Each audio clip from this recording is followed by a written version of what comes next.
خطے میں جنگ کی آگ بھڑکانے والے اس کے شعلوں سے محفوظ نہیں رہیں گے، قائد انقلاب اسلامی آیت اللہ العظمیٰ سید علی خامنئی کا خطاب۔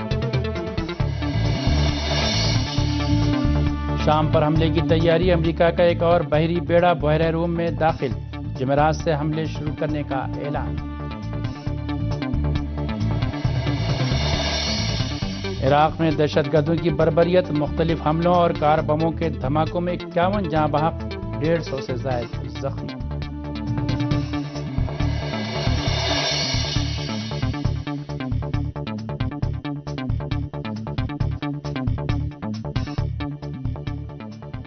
بسم اللہ الرحمن الرحیم، درود و سلام ہو محمد و آل محمد پر۔ ناظرین السلام علیکم، میں علی عباس رضوی خبر نامے کے ساتھ آپ کی خدمت میں حاضر ہوا۔ ہماری ویب سائٹ کا پتہ ہے urdu.sahartv.ir، ہمارا ای میل ایڈریس ہے khabarein@sahartv.ir، اور انٹرنیٹ پر براہ راست ہماری نشریات آپ ان پتوں پر ملاحظہ فرما سکتے ہیں: urdu.sahartv.ir/iOS، urdu.sahartv.ir/Android اور urdu.sahartv.ir/live۔ لیجیے اب آپ خبریں تفصیل سے ملاحظہ فرمائیے۔ قائد انقلاب اسلامی آیت اللہ العظمیٰ سید علی خامنئی نے شام پر حملے کے نتائج کی جانب سے خبردار کرتے ہوئے فرمایا ہے کہ خطے میں جنگ کی آگ بھڑکانے والے اس کے شعلوں سے نہیں بچ سکیں گے۔ صدر ڈاکٹر حسن روحانی نے بدھ کی صبح اپنی کابینہ کے اراکین کے ہمراہ قائد انقلاب اسلامی آیت اللہ العظمیٰ سید علی خامنئی سے ملاقات کی۔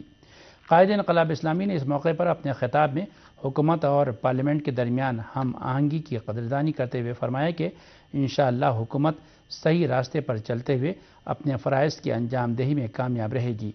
آپ نے فرمایا کہ خدا پر توکل صحیح، عاقلانہ اور دانشمندانہ نقطہ نگاہ تمام مشکلات کے حل کا باعث ہوگا۔ قائد انقلاب اسلامی آیت اللہ العظمیٰ سید علی خامنئی نے اپنے خطاب کے ایک اور حصے میں شام کے حالات کی طرف اشارہ کیا اور ممکنہ مداخلت کے لیے امریکی دھمکی کو ایک المیہ قرار دیا۔ آپ نے فرمایا کہ اگر شام پر حملہ کیا گیا تو عراق اور افغانستان میں مداخلت کی طرح اس اقدام کے نتائج بھی امریکیوں کے نقصان میں ہوں گے۔ قائد انقلاب اسلامی نے فرمایا کہ خطے سے باہر کی طاقتوں کی مداخلت کا نتیجہ جنگ کی آگ کے شعلہ ور ہونے کے بجز کچھ اور نہیں ہوگا اور ان طاقتوں سے اقوام کی نفرت شدید تر ہو جائے گی۔ آیت اللہ العظمیٰ سید علی خامنئی نے فرمایا کہ شام میں فوجی مداخلت بارود کے ڈھیر میں چنگاری کا کام کرے گی اور جس کے نتائج کا اندازہ نہیں لگایا جا سکتا۔ قائد انقلاب اسلامی آیت اللہ العظمیٰ سید علی خامنئی نے اسی طرح مصر کے حالات کی طرف اشارہ کرتے ہوئے فرمایا کہ ہم مصر کے داخلی معاملات میں مداخلت نہیں کرنا چاہتے، لیکن عوام کے قتل عام سے چشم پوشی بھی نہیں کر سکتے۔ اسلامی جمہوریہ ایران کی پارلیمنٹ کے اسپیکر نے کہا کہ اگر صہیونی حکومت نے شام میں فتنہ پیدا کرنے کی کوشش کی تو اس کو 33 روزہ جنگ سے بھی زیادہ بھیانک اور سخت نتائج کا سامنا کرنا پڑے گا۔ پارلیمنٹ کے اسپیکر ڈاکٹر لاریجانی نے بدھ کو پارلیمنٹ کے اجلاس سے خطاب کرتے ہوئے کہا کہ 2 سال سے زائد عرصے سے جب سے علاقے کے ملکوں میں اسلامی بیداری کی لہر کے نتیجے میں اقوام کو کامیابیاں حاصل ہوئی ہیں، مغرب اور علاقے کے بعض عرب ممالک شام کے پیچھے پڑے ہوئے ہیں تاکہ ان کے مفادات کا جو نقصان ہوا ہے اس کو علاقے میں وہ تحریک استقامت پر ضرب لگا کر پورا کریں۔ پارلیمنٹ کے اسپیکر ڈاکٹر لاریجانی نے کہا کہ شروع میں تو وہ اس خام خیالی میں مبتلا تھے کہ شام میں چند ہفتوں کے دوران حکومت کا تختہ الٹ دیں گے، لیکن جب انہیں شام کی استقامت کا سامنا کرنا پڑا تو انہوں نے شام میں دہشت گردوں اور ہتھیاروں کو بھیج کر اور سیاسی تنازع کھڑا کر کے شام کی حکومت کو گھٹنے ٹیکنے پر مجبور کرنے کی کوشش کی۔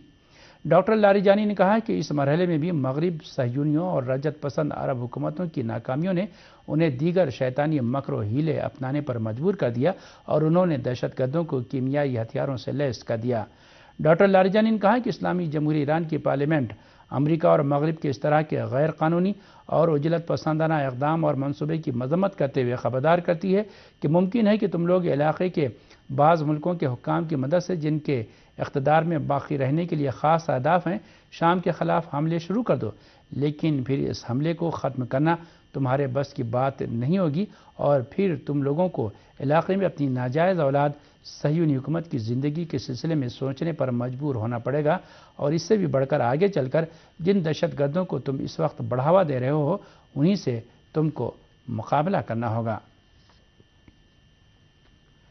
شام پر ممکنہ حملے کے لیے امریکہ کا چوتھا بحری بیڑا بحیرہ روم میں پہنچ گیا ہے۔ ایک امریکی عہدیدار نے بتایا کہ شام پر جمعرات سے میزائلی حملے کیے جا سکتے ہیں۔ دوسری جانب امریکہ نے شام پر حملے کو حتمی شکل دینی شروع کر دی ہے۔ امریکہ کا چوتھا بحری بیڑا بھی خطے میں پہنچ گیا ہے۔ ایک امریکی عہدیدار نے بتایا کہ حملے جمعرات سے شروع ہو کر 3 دن تک جاری رہ سکتے ہیں۔ دوسری جانب ایران اور روس نے ممکنہ امریکی حملے کی مخالفت کی ہے، جبکہ برطانیہ کا کہنا ہے کہ امریکی کارروائی محدود ہونی چاہیے۔ ادھر شامی حکومت نے کہا ہے کہ کوئی بھی بیرونی جارحیت برداشت نہیں کی جائے گی اور کسی بھی حملے کا حیران کن انداز میں جواب دیا جائے گا۔ شام کے وزیر خارجہ ولید المعلم نے ایک پریس کانفرنس میں کہا کہ ہم نے ہر طرح کے حملے کا جواب دینے کے لیے خود کو تیار کر لیا ہے اور سب کو حیران کر کے رکھ دیں گے۔ شام کے خلاف مغرب اور رجعت پسند عرب محاذ کی ریشہ دوانی شدید تر ہو گئی ہے اور حملے کی تیاری میں تیزی آ گئی ہے۔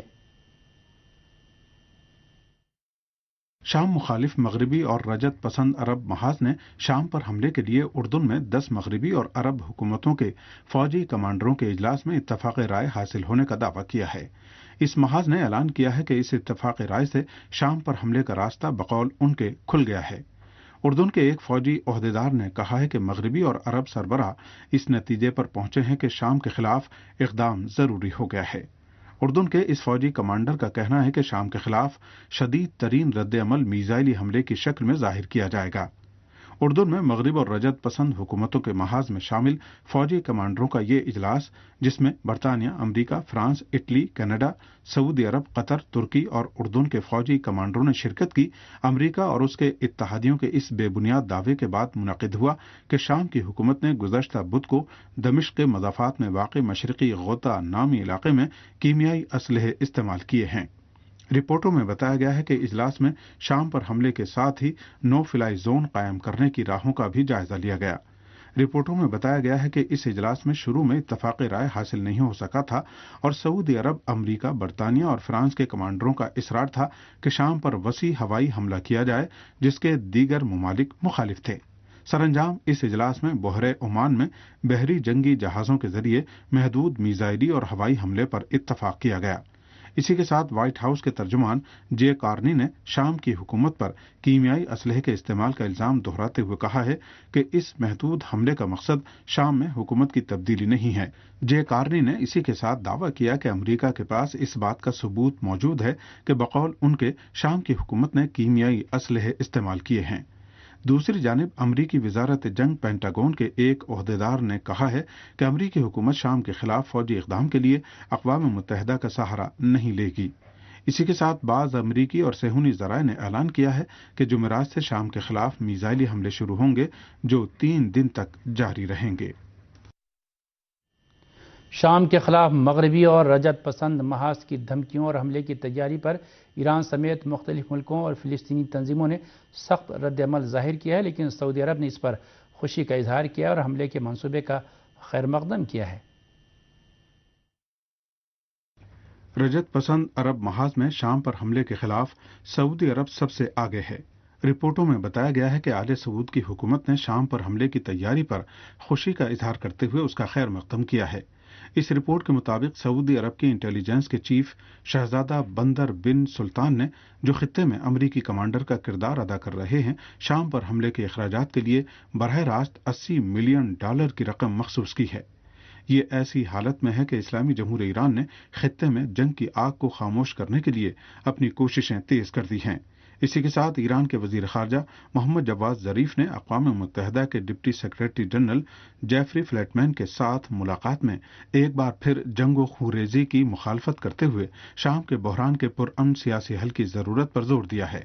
انہوں نے کہا کہ بعض حکومتیں یہ سمجھتی ہیں کہ شام کا مسئلہ فوجی طریقے سے حل کیا جا سکتا ہے۔ انہوں نے کہا کہ افسوس کہ ان دنوں طاقت کے استعمال کی تیاری کی خبر تسلسل کے ساتھ موصول ہو رہی ہے، جو تشویشناک ہے۔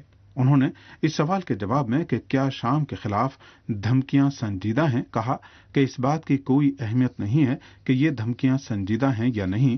قابل غور بات یہ ہے کہ بعض حکومتیں 21ویں صدی میں قرون وسطیٰ کا طرز زندگی اپنانا چاہتی ہیں اور انہوں نے اس بات کو فراموش کر دیا ہے کہ مہذب ملکوں نے 60 سال قبل طاقت کے استعمال کی دھمکی سے کام لینے کی روش ختم کرنے کا فیصلہ کیا تھا۔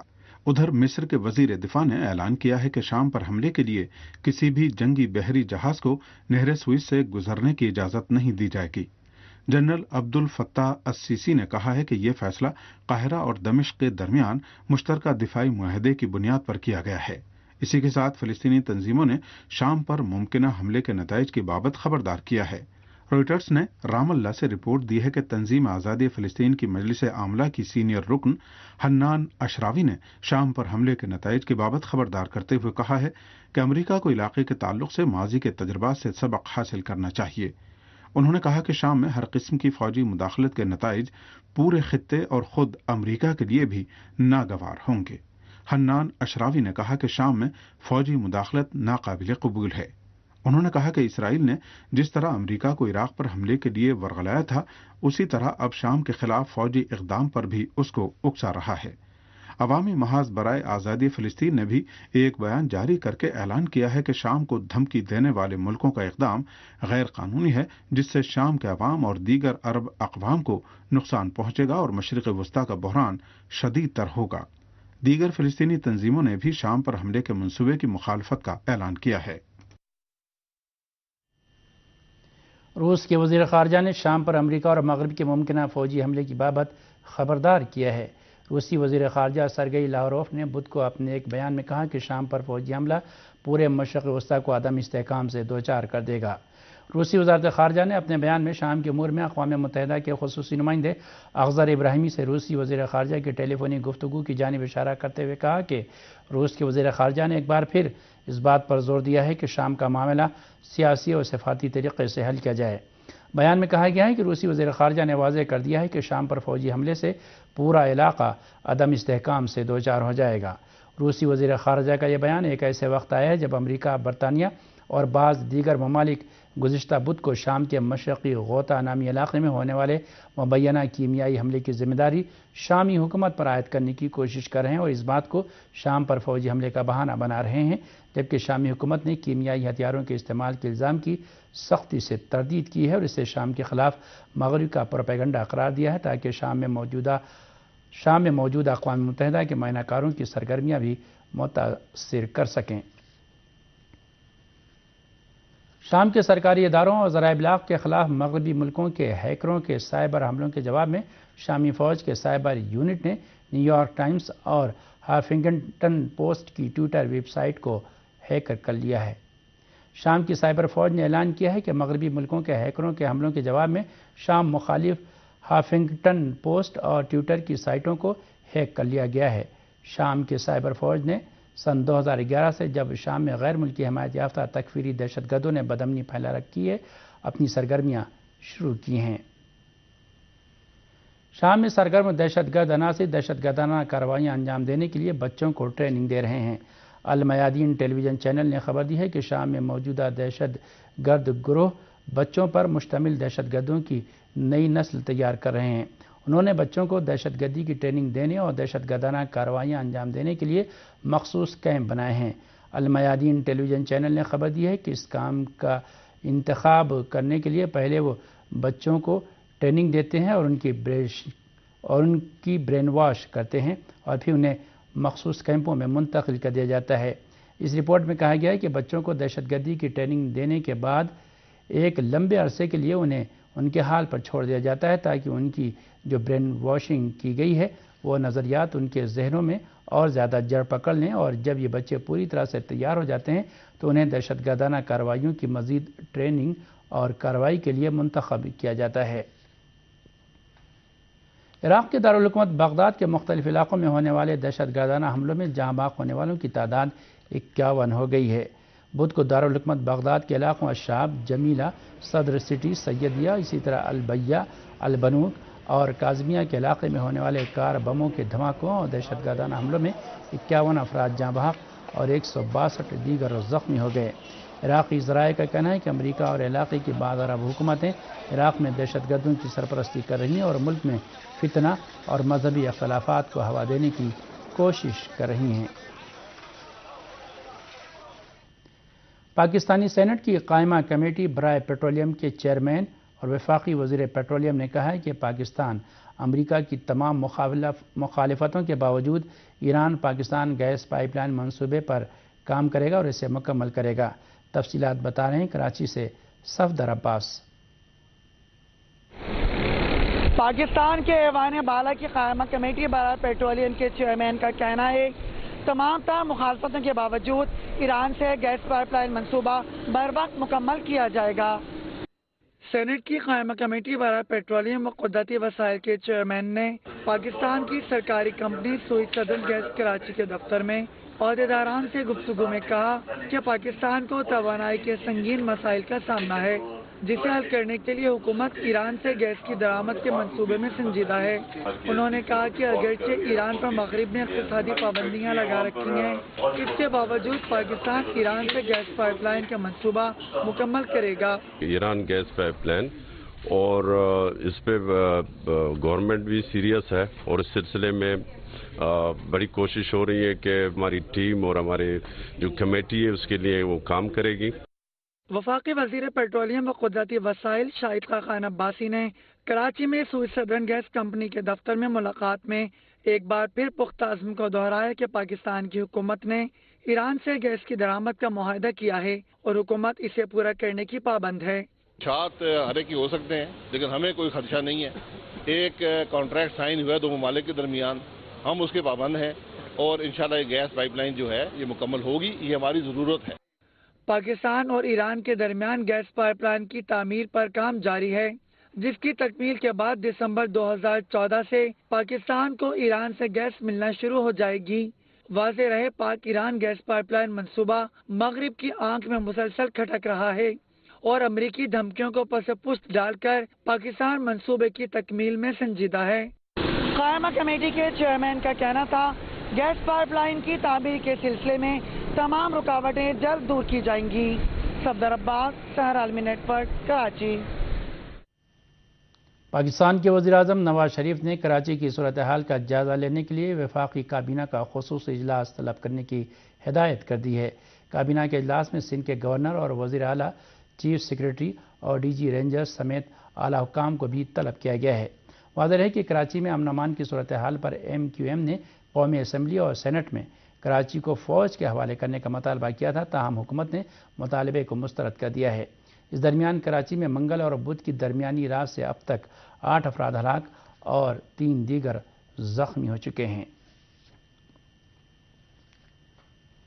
افغانستان میں طالبان نے 40 آئل ٹینکروں کو آگ لگا دی ہے۔ افغانستان کے صوبہ فرح کے گورنر ہاؤس کے ترجمان نے کہا ہے کہ طالبان جنگجوؤں نے صوبہ فرح کے بالا بلوک شہر کے قریب 40 آئل ٹینکروں کو آگ لگا دی۔ صوبہ فرح کے گورنر ہاؤس کے ترجمان نے کہا کہ اس حملے میں طالبان نے آئل ٹینکروں کے 6 ڈرائیوروں کو ہلاک اور 10 دیگر کو زخمی کر دیا۔ طالبان نے ابھی تک اس بارے میں اپنا کوئی بیان نہیں دیا ہے۔ پچھلے ہفتے اس علاقے میں افغان فورس کے ساتھ لڑائی میں 70 سے زائد طالبان جنگجو مارے گئے تھے۔ سعودی عرب کی حکومت نے انسانی حقوق کی خلاف ورزیوں کا سلسلہ جاری رکھتے ہوئے اور سعودی شہزادوں کی بدعنوانیوں سے عوام کی آگاہی کے خوف سے اسکولوں کی انتظامیہ کو خبردار کیا ہے کہ وہ سیاسی باتوں سے پرہیز کریں۔ سعودی عرب کی وزارت تعلیم نے اسکولوں کے پرنسپلوں اور ٹیچروں سے کہا ہے کہ وہ کلاسوں پر گہری نظر رکھیں اور ہر طرح کی سیاسی یا جماعتی باتوں پر پابندی عائد کریں اور خلاف ورزی کرنے والوں سے سختی سے پیش آئیں۔ سعودی عرب کی وزارت تعلیم نے اسکولوں کے ٹیچروں اور پرنسپلوں کو خبردار کیا ہے کہ سیاسی مسائل کو چھیڑنے سے انہیں سزا کا سامنا کرنا پڑ سکتا ہے۔ سعودی عرب ان ملکوں میں سے ایک ہے جہاں لوگوں کو اپنی بات کہنے کی آزادی نہیں، لیکن اس کے باوجود ملک کے مختلف علاقوں میں گزشتہ 2 برس سے آل سعود حکومت کی پالیسیوں کے خلاف پرامن مظاہرے جاری ہیں۔ تیونس کی عبوری حکومت نے سلفی گروہ انصار الشریعہ کو عام شہریوں اور فوجیوں کے قتل عام میں ملوث ہونے کی بنا پر کالعدم قرار دیتے ہوئے اس کو دہشت گرد تنظیموں کی فہرست میں شامل کر دیا ہے۔ تیونس کے عبوری وزیر اعظم علی العریض نے اس بات کا اعلان کرتے ہوئے کہ سلفی گروہ انصار الشریعہ کی سرگرمیاں غیر قانونی کہا کہ یہ گروہ 2 سیاستدانوں محمد براہمی اور شکری بلعید اور کئی دیگر فوجیوں کے قتل میں ملوث رہا ہے۔ تیونس کے عبوری وزیر اعظم نے کہا کہ یہ گروہ مخالفین اور فوجیوں کے قتل عام میں ملوث ہونے کے ساتھ ساتھ ہتھیاروں اور منشیات کی اسمگلنگ میں بھی سرگرم ہے اور القاعدہ سے بھی اس کے روابط ہیں۔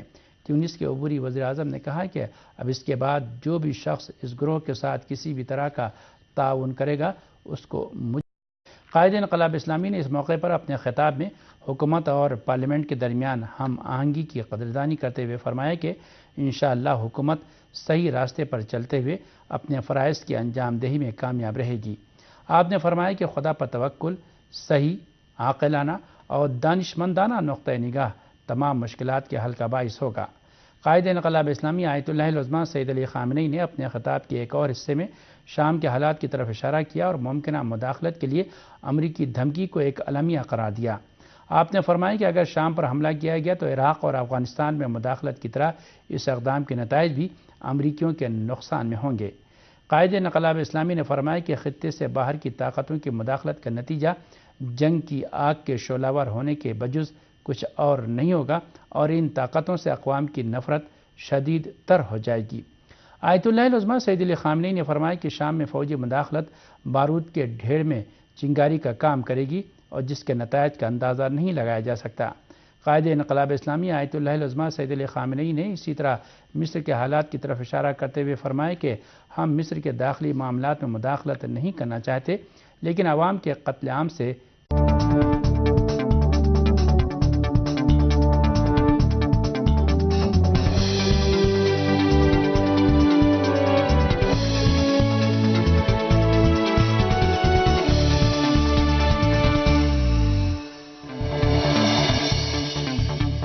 خطے میں جنگ کی آگ بھڑکانے والے اس کے شعلوں سے محفوظ نہیں رہیں گے۔ قائد انقلاب اسلامی آیت اللہ العظمہ سید علی خامنئی کا خطاب۔ شام پر حملے کی تیاری، امریکہ کا ایک اور بحری بیڑا بحیرہ روم میں داخل، جمعرات سے حملے شروع کرنے کا اعلان۔ عراق میں دہشت گردوں کی بربریت، مختلف حملوں اور کار بموں کے دھماکوں میں 51 جاں بحق، 150 سے زائد زخمی۔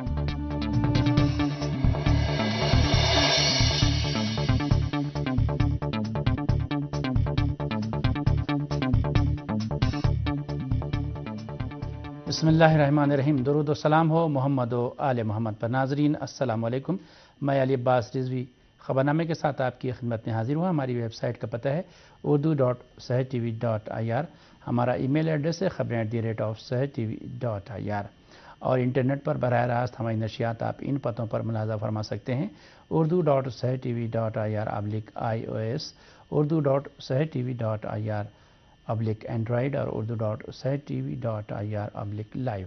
لیجیے اب آپ خبریں تفصیل سے ملاحظہ فرمائیے۔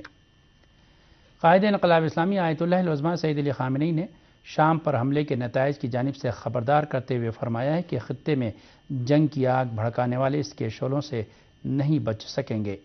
صدر ڈاکٹر حسن روحانی نے بدھ کی صبح اپنی کابینہ کے اراکین کے ہمراہ قائد انقلاب اسلامی آیت اللہ العظمہ سید علی خامنئی سے ملاقات کی۔